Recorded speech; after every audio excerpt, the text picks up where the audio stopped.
time, that those changes over time are not due to measurement error, so that they don't just reflect spurious or random fluctuations in your measurements, but that those changes that you see over time, that they correspond to true changes. And so with structural equation models, we can separate measurement error from true inter-individual differences, and also true inter-individual differences in change across time. So we can look at true change, for example, with growth curve models, with latent change score models, and that is a very helpful tool, therefore, in areas where you have a lot of measurement error, or you think you might have measurement error, like in psychology.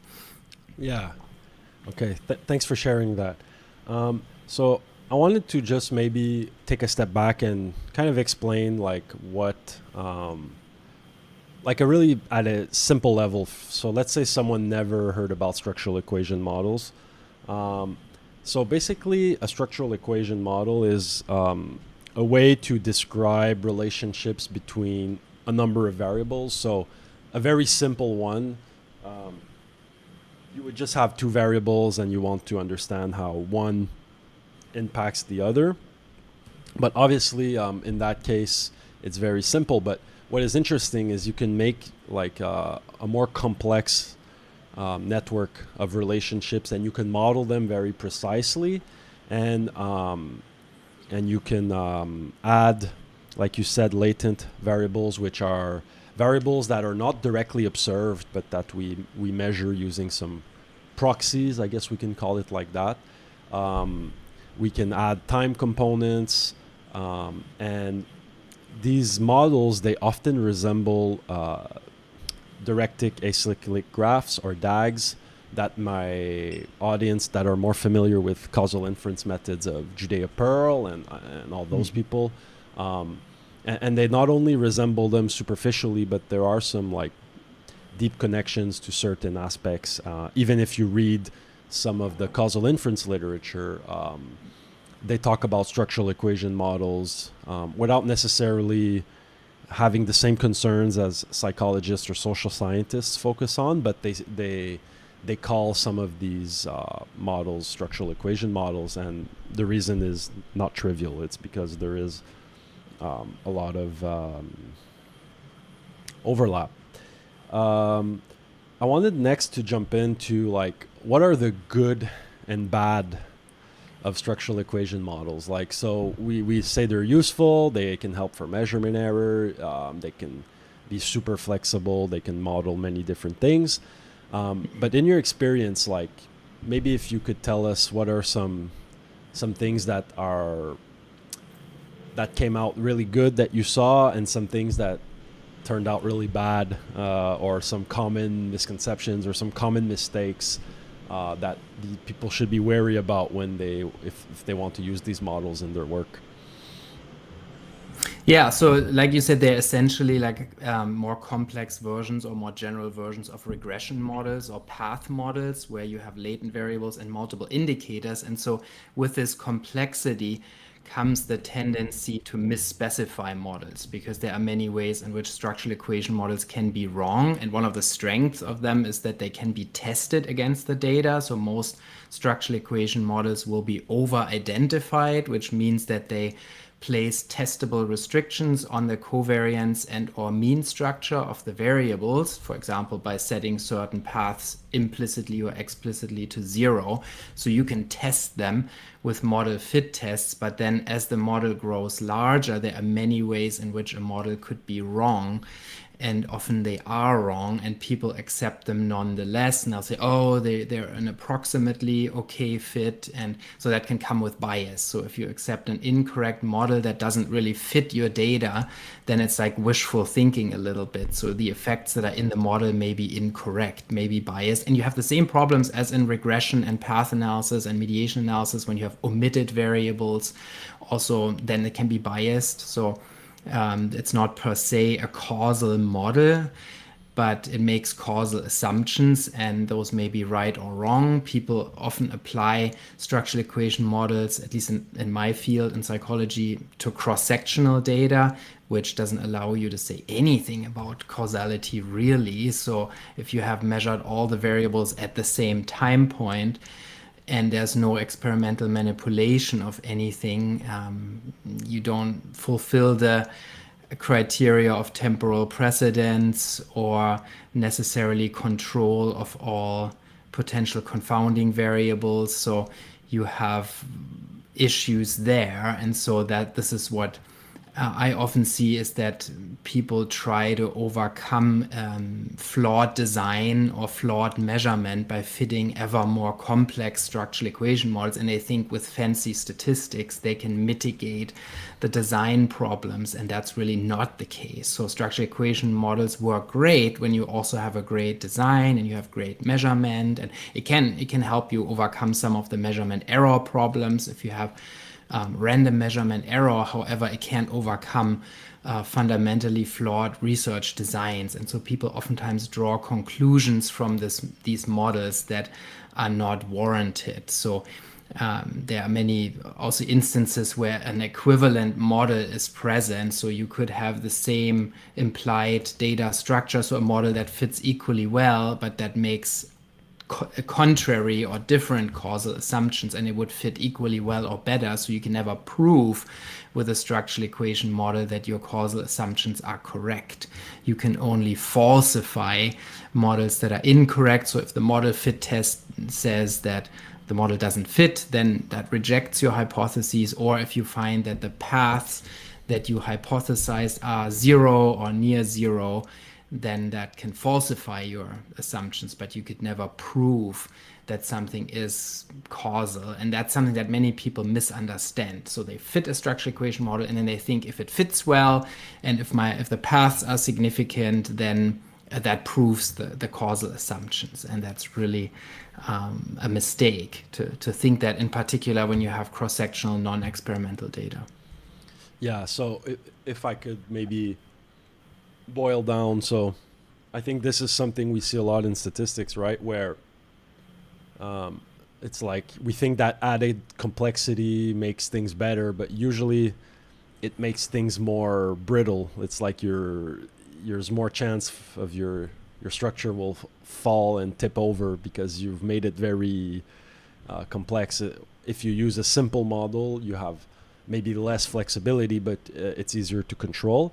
And I think this is something I see with structural equation models as well, is like, in a sense, it's like easy to make things very complicated. And like you say, this does not remedy all the problems with the data, like the basic concerns we should have, like how did we collect the data? What is the design? What is the temporal aspect?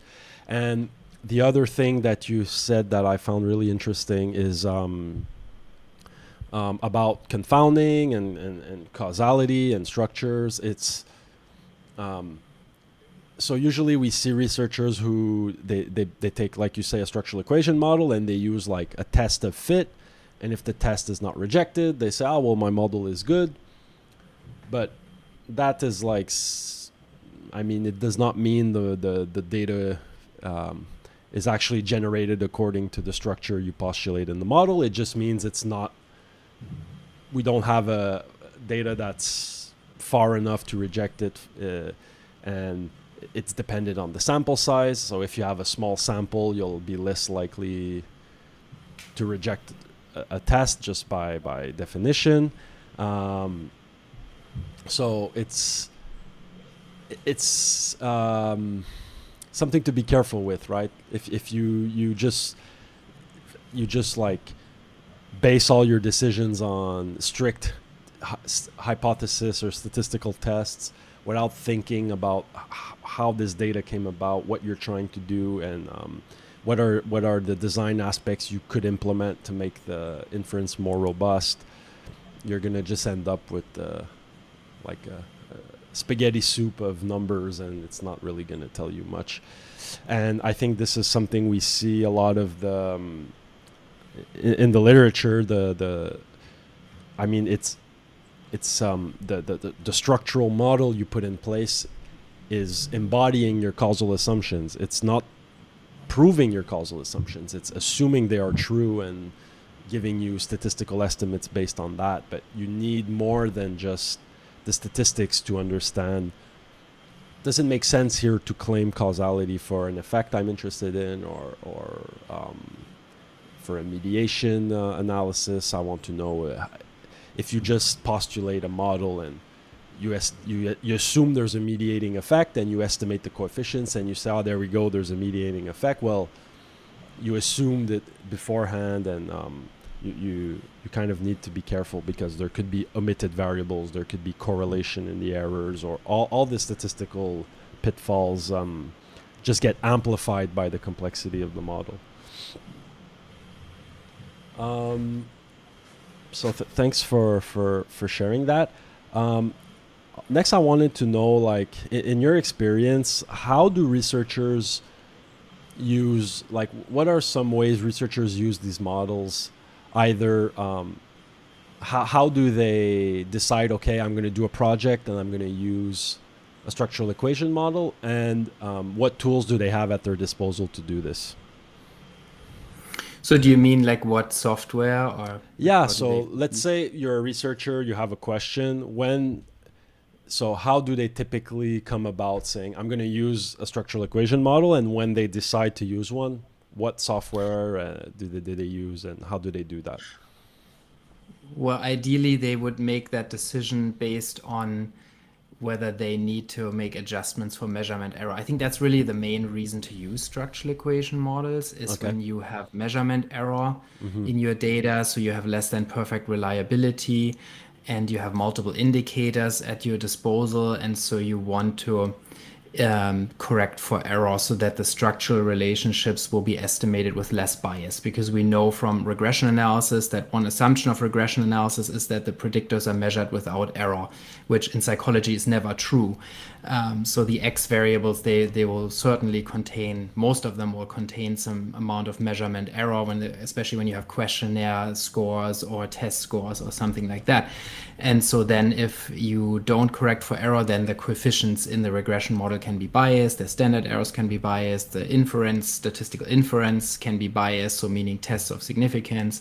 And so to correct for that, people use structural equation models. And then also, because they have more flexibility over regression analysis, they are multivariate, so they can use multiple outcome variables. They can have mediating variables, moderating variables. They can be fit longitudinally. They can be fit with multiple groups. They can be fit to multi-level data. If you have hierarchical data, we can use multi-level SEM. And so they are very, very flexible. And that's a reason also why people use them. And so hopefully that would be the reason. Sometimes I think that some reason is to impress reviewers. So some people will fit a fancy structural equation model because they think then they have a better chance of publishing their results. And that really shouldn't be the reason to fit those sorts of models, but it should be to improve on your outcomes, meaning correct for unreliability and fit the most flexible possible statistical model that will give you a good answer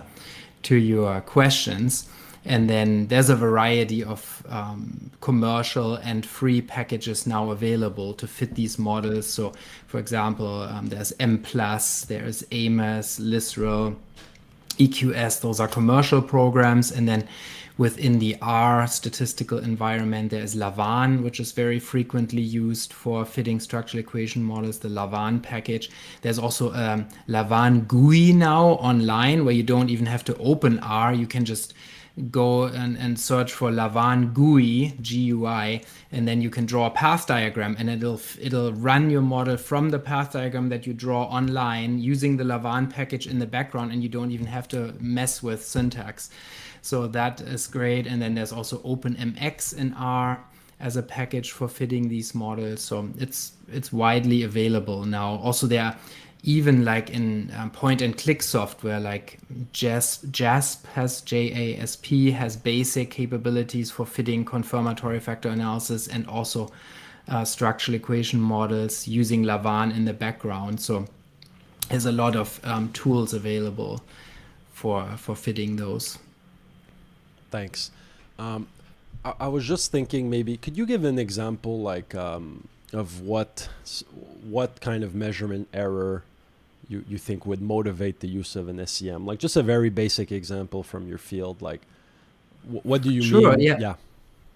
Yeah, so I mean, when people in psychology, we use a lot of questionnaires. So, for example, for measuring depression, so people get asked questions and they may just simply misunderstand the question or it may not be clearly worded. Sometimes questionnaire items are kind of two parts. So, for example, like an item could be like, I feel depressed and sad all the time. And then maybe people are unsure. Well, yeah, I kind of feel sad, but I don't know, is that depressed? So they're like unsure. Does both of them apply to them? And so also they may just, I don't know, just like when the data is being entered into a database and numerically coded, people might make errors entering the data.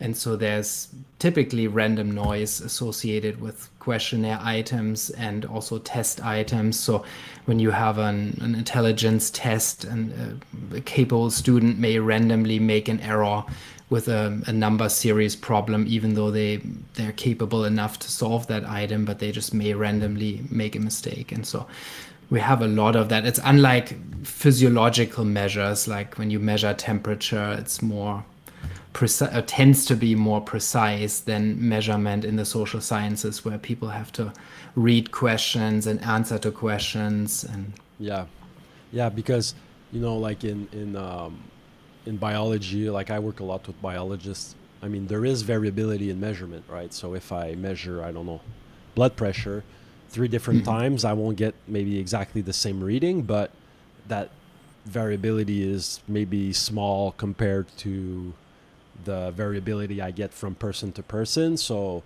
either I use sort of a repeated measures design if I think it's important, or I just assume that my measurement is pretty accurate and I'm pretty safe doing that. But I think in social science or in the field like psychology, when you say like depression, I want to measure depression, like what does that really mean?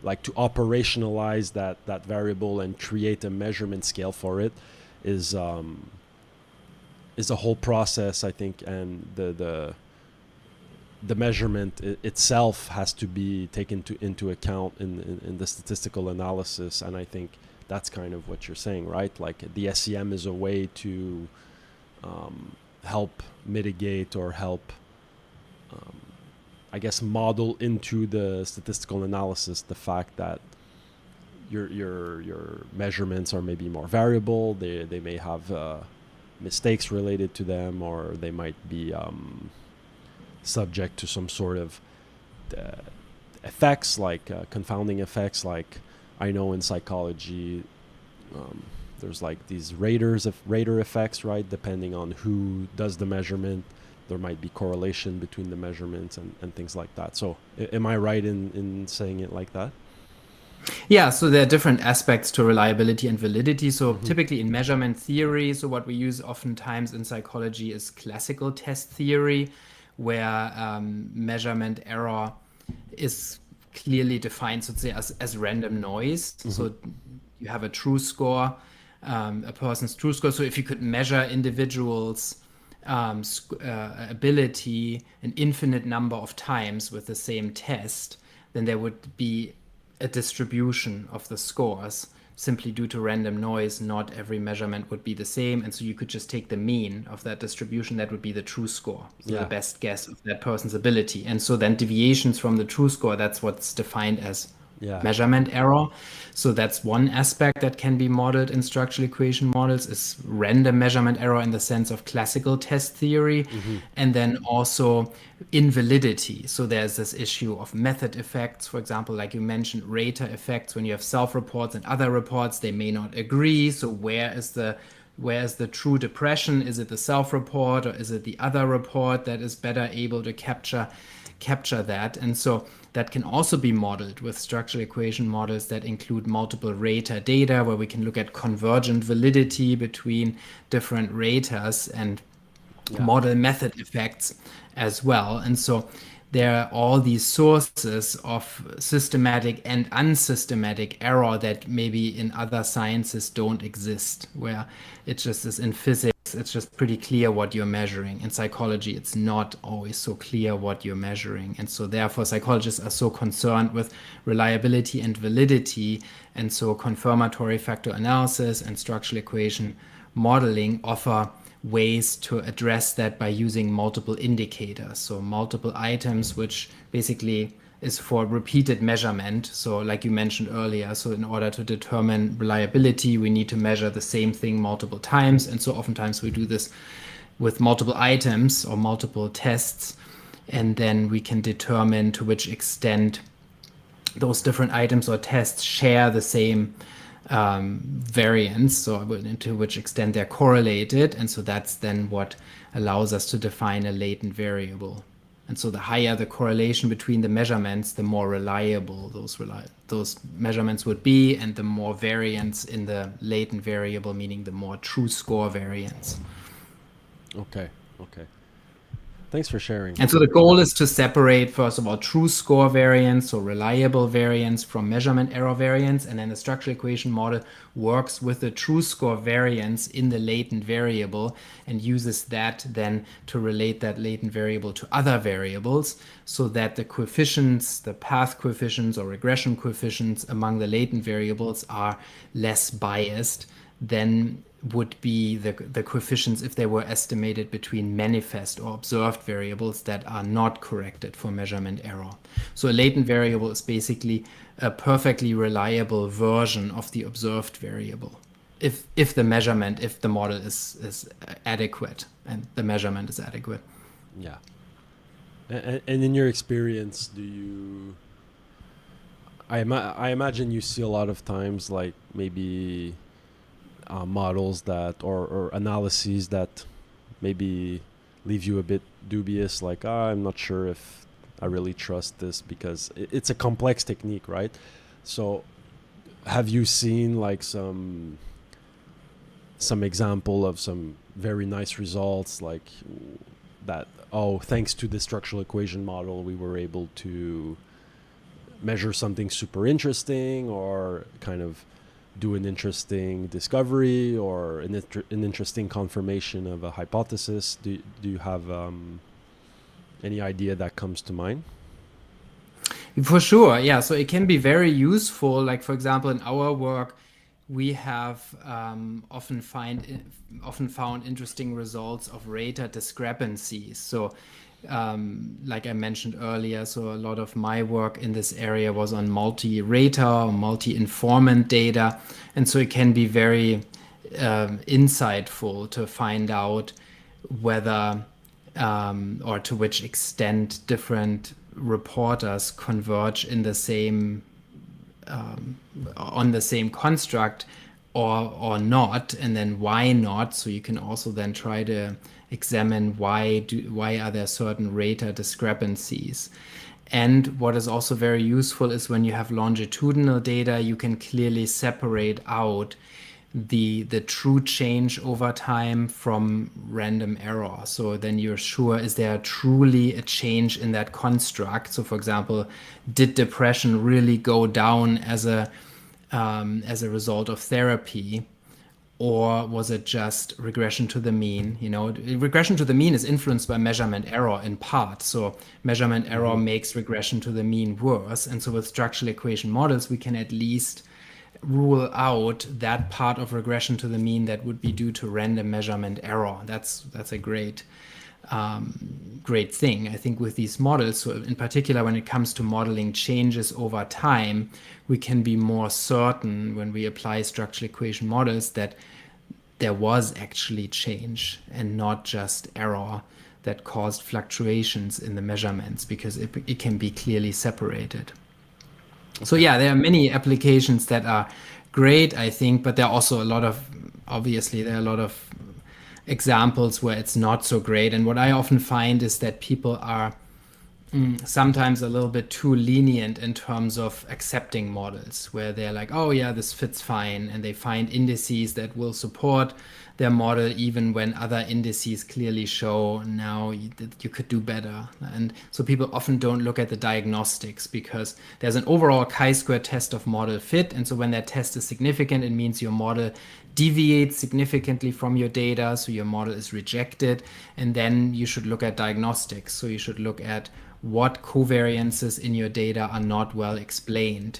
So usually that's what that means when the model doesn't fit, is that you have underfitted, so that there are relationships among variables that are not represented in the model, or residual relationships. And so then oftentimes people will ignore those and will say, oh yeah, this is fine, this fits well. And then we don't know how biased the results are, because then you still get results even for a misfitting, non-well-fitting model. You get your coefficients, you can report those, and you may interpret them, but it may not be correct. So they may be biased. Okay. Okay. Thanks for sharing. So before we jump to the audience questions, so we talked already about the interesting software packages. So you mentioned M+, Levan, Lizrel. You mentioned a lot of them. And if people are interested, feel free to comment in the chat, or reach out if you didn't get the chance to maybe write down those software tools. But let's say you're a beginner, and you're interested in using these approaches. What would be some resources you can recommend to someone who would want to just start getting acquainted with the field, maybe by curiosity, or they have research questions they would like to tackle with these techniques? Yeah, so one book that I really like and I always recommend it as an introduction is the book by Tenko Raykov and George Markolidis, A First Course in Structural Equation Modeling. This is a very well written, very non-mathematical book that you can read easily, and it also has software examples in it. So this is great to get started. And then also somewhat dated but still great is Ken Bolland's book on structural equations with latent variables. It's from 1989, but not a lot of things haven't really changed since then. So the basic idea is the same still. And also it has a pretty intense section on causality also, and how structural equation models relate to causality. So that's a good book. It's a little bit more advanced than the Tenko Raykov and Markolidis book, but it's still very readable. It's very well written. So those would be good starting points. And then there's also a book by David Kenny on correlation and causality. It's also dated 1979, but still applies. And you can actually download a PDF for free from the internet. So it's on ResearchGate and maybe other sources, the whole manuscript. And it's really a good starting point for the connection between structural equation models and causality. Also, we offer free courses on goquantfish.com where you can get started with the software. So we have a free course, M+ for beginners, Levan for beginners, where you can get acquainted with the software application. I show many software applications also on our YouTube channel, how to get started with M+ and Levan, and so you can check that out as well. Yeah, thanks for sharing. So I've put in the comments the references you just mentioned. And now I'm sharing the link to your platform. So a lot of free stuff there that you can start checking out. And also you've written books yourself. So who would be like an ideal reader of your books? And maybe tell us a little bit about the books you've written. And so I have written books on applications of structural equation and other latent variable models with M+. So I have one book that's called Data Analysis with M+, which shows the application of structural equation models and latent class models and also multi-level models using the M+ software. And then I have another book on longitudinal data analysis with M+, where I discuss a variety of longitudinal structural equation models that can be used in M+ and other software programs for analyzing repeated measures data, so including growth curve models, autoregressive models, latent change models, latent state trait models. And then it discusses the software input and output in M+. Great. So I shared a link to your page that has your books. And if I recall correctly, there's a discount available on that page too for your books. If people when you go through when you click on the links there, you can get a 25% discount. Okay. From Guilford. Great. Okay, so That's very good. I wanted to mention a few books more that talk about SEMs that come more from the causal inference literature. Um, so there's, well, in Pearl's book, like his very famous Causality book, this one, well, I don't have the dust jacket, but Causality by Pearl. He has a section on SEMs, and he tries to explain why they fit with his view of causality, and he also talks about the history a little bit of how these researchers viewed causality, and I mean, he's not a historian. I think sometimes he's a little bit inaccurate in that aspect, but still very interesting discussion. And this, we have a question too in the chat. Maybe we can go a little bit deeper into it about causal mediation. And I think, well, as far as I know, this book, the Vanderweel book for mediation and interaction from a causal perspective. So it's based on structural causal models, which are a sort of structural equation model, and with counterfactuals. So it's a little bit, maybe a little bit more theoretical, but there is a desire to make this accessible. It's from an epidemiology point of view, so sometimes there's a lot of focus on binary data, which might be less relevant in certain fields, but and by binary, I mean binary outcomes. So data where you would measure risk ratios, odd ratios, and things like that. But I still think it's a very fascinating book. And the other one I wanted to share, I hope my books do not topple over. Okay. Is the Shedish, Cook, and Campbell. So this book is, I don't hear a lot of people talking about it, but I read it a few months ago, and these are social scientists. So Campbell is a psychologist, and it's not about SEMs per se, but it's, I don't know, it changed a lot how I think of design and causality in fields where you cannot necessarily do randomized trials, or you can, but it's more the exception than the norm.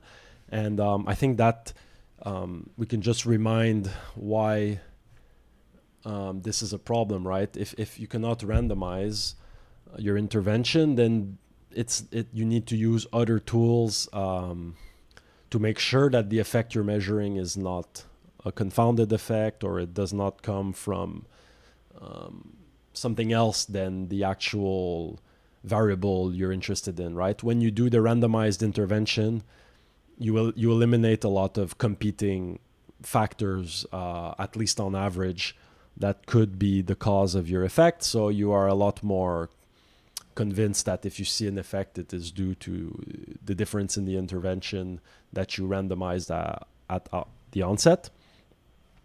But in social sciences, it's very hard. Like, I cannot randomize someone to be depressed, like, or and see what is the effect of that on another variable, or I cannot necessarily always randomize someone to I don't know, to follow a therapy. It might not be possible for different reasons to do that.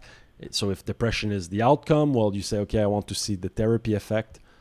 I cannot necessarily randomize someone to therapy, so I need other tools to take care of this. And the tools in this book, the Shadish, Cook, and Campbell, they are all related to design. It's not about statistics in this book. They talk about statistics, but they want to show that according to them, at least, you cannot correct a flawed design with statistics. And I think we both tend to agree with that. Yeah, I mean that's the issue with the structural equation models. They can be applied to experimental or non-experimental data. So you could apply them to purely observational data as well, or to quasi-experimental data. And so there's multi-group structural equation modeling where you can compare groups. And it's actually very powerful because you can also test measurement invariance or measurement equivalence for different groups to make sure that the measurement scales, for example, work the same across different cultures when you do cross-cultural comparisons. rather than just simply assuming that. So when we do that with, for example, an analysis of variance, we compare different countries, then we just simply assume that the measurements work the same way in those different cultures. And with SEM, we can actually test that. So that's another advantage for group comparisons that SEM has. Yeah.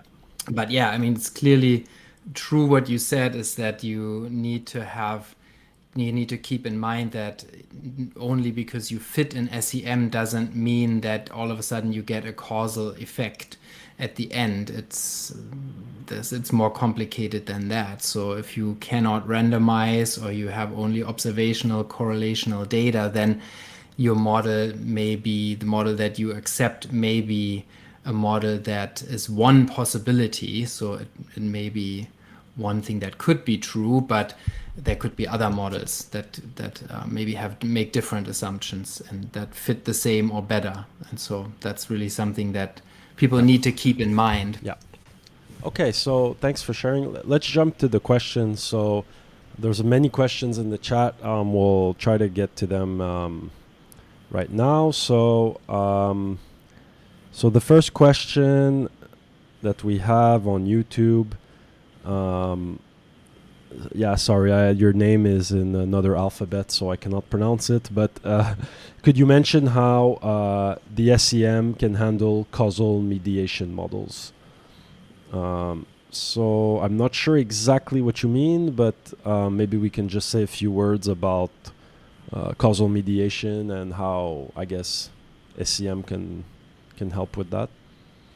Yeah, so now I must admit that I'm not an expert in causal mediation analysis, so that's not my specific field of SEM that I specialize in. But we have a course on causal mediation analysis actually on Go Quantfish that Donna Kaufman teaches with R. So yes, it is possible to fit causal mediation models within an SEM framework. Now, I don't know many more details specifically about causal mediation analysis, but definitely mediation analyses can be fit as path models. So within path analysis, if you have observed variables, and then if you have multiple observed variables and you want to fit this within a latent variable modeling framework, then you can do that also as a structural equation model. So you can have both direct and indirect effects in structural equation and path models. Yeah. Yeah, I might just add before jumping to the next question. Yeah, so when you do causal mediation, you have these counterfactual variables. So you first want to identify your causal effects. So make sure that according to your model, can I estimate these effects from data? But then you also have many, like in traditional mediation, you just have direct and indirect basically. But in causal mediation, you can look at how the counterfactuals, different combinations of counterfactuals for the cause and the mediator, they create different measured effects, and some are identifiable, some are not, and there's a whole literature on that. So, but yeah, SEM tools are very useful, and I would suggest Vanderweel is, at least as far as I know, it's the best book to understand the causal mediation analysis. Mm-hmm. Okay, now a question. Also, maybe one thing to mention is with regard to mediation analysis that SEM offers powerful tools to test mediated effects. So you can fit them or you can estimate them as part of the model, and then you can use bootstrapping to test or to create asymmetric confidence intervals for mediated effects, since mediated effects are the product of path coefficients, so they're not normally distributed. And so you can, for example, in M+, you can very easily generate bias-corrected bootstrap confidence intervals that allow you then to test whether an indirect effect is statistically significant. And so it's very convenient because it can all be done in one step using path analysis or structural equation modeling. Yeah, and for that, I read the book from Frank Hayes, who did some of the work on that, and I think that can help. Also McKinnon. So David McKinnon, McKinnon has a book on mediation analysis and has done a lot of work on statistical inference for the mediated effect, how to test it for significance. Yeah, and I think they worked a lot together. Okay, next question. In PhD level research, so this is from Saba, sorry. In PhD level research, where complex models often involve multiple latent factors with more than 10 indicators each, how can one effectively manage and resolve estimation errors, such as model misspecification or Haywood cases, when using M plus for analysis?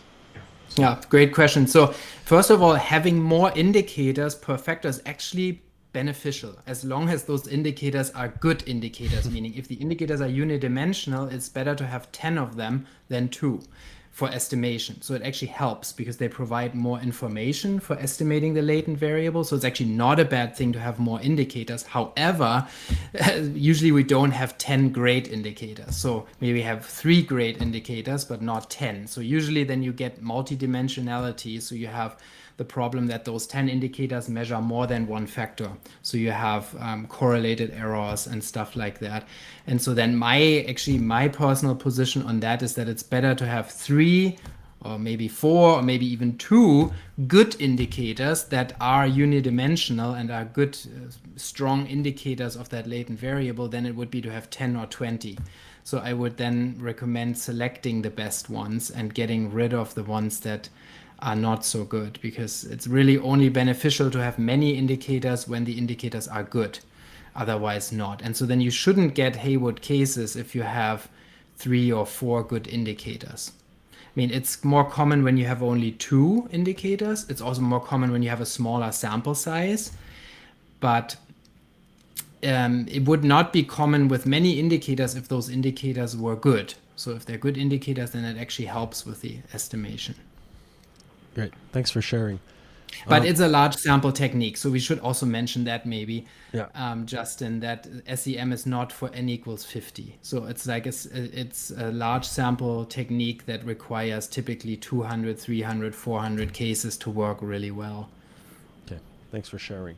So we have still quite a few questions. Keep them coming. If we don't have time to do them all live, we'll answer after in the comments. But okay, so the next one on YouTube from Yanja. Thank you for the live event. Could you please talk about multi-level CFA? When do we need to use multi-level CFA? Thank you. Sure. So when you have hierarchical data, so for example, when you have high school students nested within classrooms, or when you have employees nested within companies or individuals nested within therapy groups. So when you have a nested clustered data structure, then you have the same issue that you would also have in regression analysis, where your tests of significance and standard errors could be incorrect if you don't adjust for clustering, because you have dependencies in the data that are created by the nested structure. So individuals who are in the same classroom tend to be more similar to one another.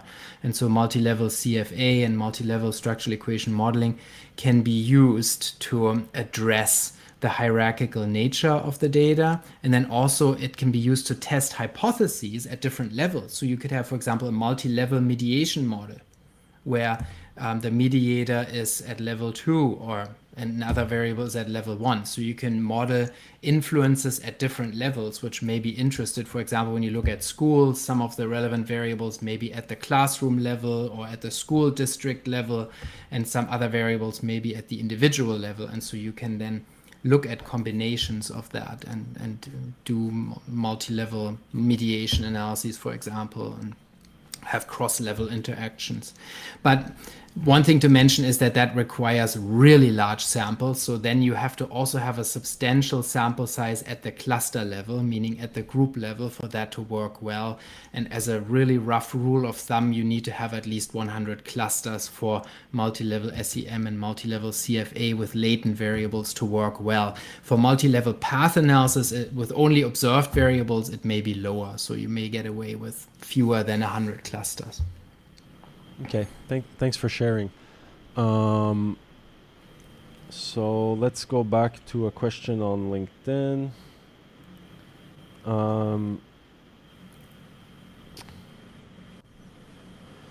So This is from David. You previously mentioned issues related to overfitting or using models to fix design flaws. Lately, I've been thinking that many of these problems stem from a lack of understanding of the philosophy behind inferential statistics and how theory informs and guides data analysis.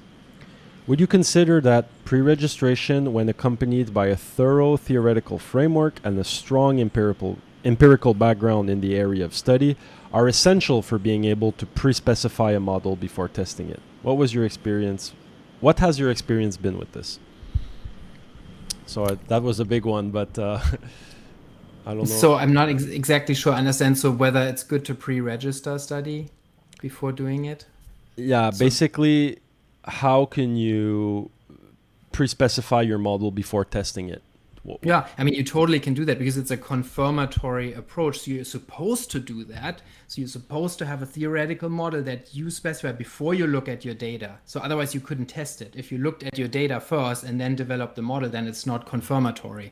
And so SEM is really a confirmatory technique, or supposed to be. But the problem is that people often, their models don't fit. So they have an a priori model that they come up with before they look at their data, but then they fit it and then it doesn't fit. And then they don't want to throw their data away, which is understandable. And then they start exploring and then they start to modify the model.